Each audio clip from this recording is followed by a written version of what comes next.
Avec 78% de son territoire soumis à un risque d'inondation, Béthune-Bruay est en première ligne face au dérèglement climatique.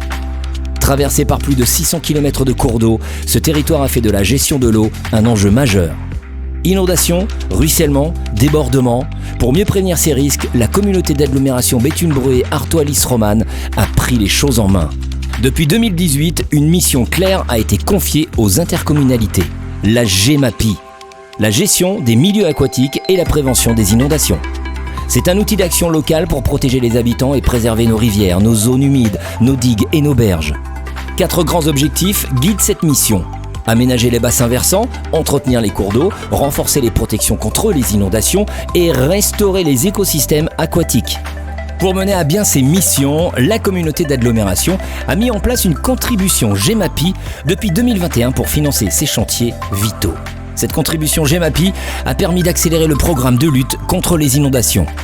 Je pense que c'est à ce moment-là que l'ensemble du conseil communautaire a pris conscience de l'urgence de mettre des solutions en place pour protéger les populations contre les inondations. Un exemple personnel dans ma commune, c'était en 2016 où nous avons connu une inondation avec 40 cm d'eau dans les rues.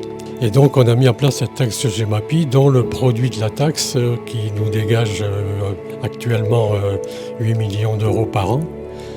Il y a 100 millions de travaux prévus sur 10 ans. Le premier résultat a été confirmé en la fin 2023-2024 et début 2024 avec les inondations catastrophiques qu'on a connues dans tout le département. Sur le territoire de la Lys, le PAPI-Lys 3 est notre bouclier. Porté par le CIMSAGEL, ce programme coordonne les travaux sur tout le bassin versant avec un objectif, réduire le risque d'inondation de façon cohérente, durable et solidaire. À Gonnet, une zone d'expansion de crues a été aménagée pour stocker jusqu'à 230 000 m3 d'eau, soit l'équivalent de 230 millions de litres. Les ouvrages de Gonnet, Ourton et La Comté permettent de faire baisser le niveau de la lave de 40 cm en période de forte crue. Après 5 ans de préparation et 30 mois de chantier, ce projet stratégique porté par la communauté d'agglomération représente un investissement de plus de 4 millions d'euros. Sur les hauteurs de Noran-Fonte, une retenue collinaire régule aujourd'hui le ruissellement issu d'un bassin versant de 430 hectares. Pensé pour protéger les habitations situées en aval, l'ouvrage entièrement en déblai est complété par un piège à sédiments et une voirie profilée pour optimiser les écoulements. D'une capacité de stockage de 16 900 m3, il a été conçu pour amortir les pics d'écoulement et éviter les inondations.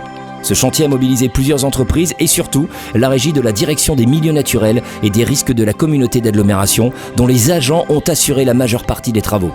Le coût total s'élève à plus de 450 000 €, financé par l'agence de l'eau Artois-Picardie, l'État via le fonds Barnier et la communauté d'agglomération. Au total, 6 zones d'expansion de crues et 4 retenues collinaires ont été réalisées depuis 2021, ce qui représente un stockage de 550 000 m3 d'eau. À Bruay-la-Bussière, la rive gauche de la Biette a été confortée par un rideau de pales planches et des talus retravaillés pour limiter les risques de crues. Ce chantier d'envergure s'accompagne d'une revalorisation écologique. Engazonnement, plantation adaptée aux milieux humides, prairies mellifères, le tout pensé pour être intégré harmonieusement au paysage. Le vannage du Lu, quant à lui, a été rénové et sécurisé pour garantir son bon fonctionnement. Dernier exemple, à Aloigne, le recalibrage du Grand Noc a permis de renforcer la capacité d'évacuation du cours d'eau. Un chantier technique réalisé à l'aide d'une grue araignée combinant ouvrage en béton, bois, parois et génie végétal. Objectif ? Éviter les débordements et renforcer la résilience locale face aux épisodes pluvieux intenses. Les inondations ne viennent pas que des rivières. Dans les communes en hauteur, les ruissellements liés aux fortes pluies peuvent provoquer des dégâts considérables.